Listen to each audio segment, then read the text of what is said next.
नमस्कार। आज हम एक दिलचस्प किताब रॉबर्ट कियोसाकी की रिच डैड पुअर डैड की समीक्षा पर बात करने वाले हैं। हमारे पास इसकी एक समीक्षा है, तो देखते हैं इसमें क्या खास बातें हैं। हमारा इरादा है ये समझना कि ये समीक्षा पैसे, काम और शिक्षा के बारे में जो हमारी आम सोच है उसे कैसे देखती है, और हाँ, धन बनाने को लेकर क्या खास आइडिया सामने रखती है। और इस समीक्षा का जो सबसे दिलचस्प पहलू है वो है दो पिताओं का नजरिया।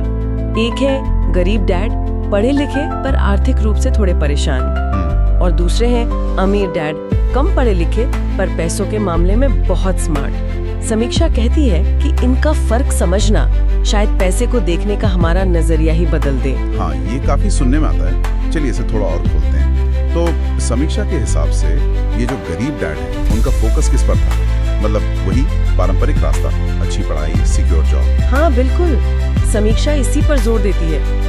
नौकरी की सुरक्षा, एकेडमिक सफलता, यही सब प्राथमिकताएं थी। अच्छा। और दूसरी तरफ समीक्षा बताती है कि अमीर डैड की सोच बिल्कुल अलग थी। अच्छा, कैसे? उनके लिए जरूरी था निवेश करना, अपना खुद का बिजनेस खड़ा करना, और सबसे बड़ी बात ये समझना कि पैसा असल में काम कैसे करता है। मतलब सिर्फ कमाना नहीं, पैसे से पैसा बनाना। तो क्या समीक्षा ये बताती है कि इन दोनों में से कौन सा तरीका ज्यादा काम का है या कौन से बेहतर है? हाँ, यहीं पर समीक्षा का मेन पॉइंट आता है। समीक्षा के मुताबिक कियोसाकी का जो सेंट्रल मैसेज है वो ये है कि असली दौलत बनाने के लिए सबसे जरूरी चीज है वित्तीय शिक्षा, फाइनेंशियल एजुकेशन।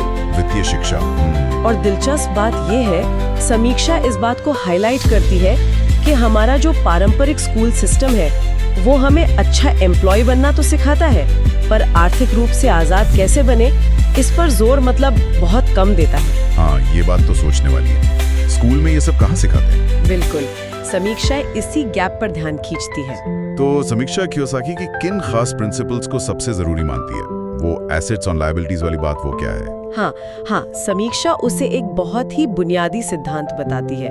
मतलब ऐसी चीजें खरीदना या बनाना जो आपकी जेब में पैसा डाले, वो हुए एसेट्स। अच्छा। और ऐसी चीजों से बचना जो आपकी जेब से पैसा निकाले, वो है लायबिलिटीज। ठीक है।